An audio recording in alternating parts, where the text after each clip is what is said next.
मेरो भविष्यवाणी मिल्ला मिल्ला जस्तो छ हैन के हो के मान्छेहरू के विधि यस्तो उर्लेको अझ कहाँ भन्दाखेरि एमालेको भक्तपुरको गुन्डुमा मान्छेको स्वागत रवि लामिछाने र बालेन शाहलाई गरेको स्वागत हेरौँ त एकचोटि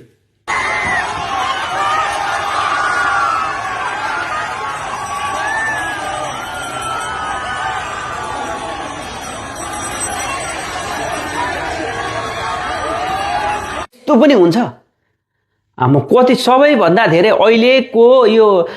देशभरिको दौडाको घुमघाम मध्येमा सबैभन्दा बढी यही जस्तो देखियो भक्तपुरमा र फेरि यहाँ भक्तपुरमा राजीव खत्रीको पनि हो यसमा महेश बस्नेत पनि छन् नवदुर्गमा निकै कम्पिटिसन हुन्छ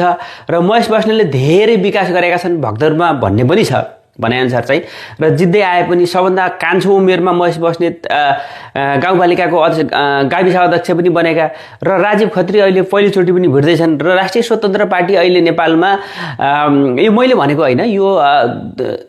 ध्रुव सत्य कुरा सबैले देखेको हामीले सर्लङ्गै देखेको उनीहरूको देशभरिको उभार देख्दाखेरि अचम्मको र फेरि यो अनौठो कुरा के त भयो भन्दाखेरि भक्तपुरकै गुन्डुमा यत्रा मान्छे अचम्म छैन त यो कुरा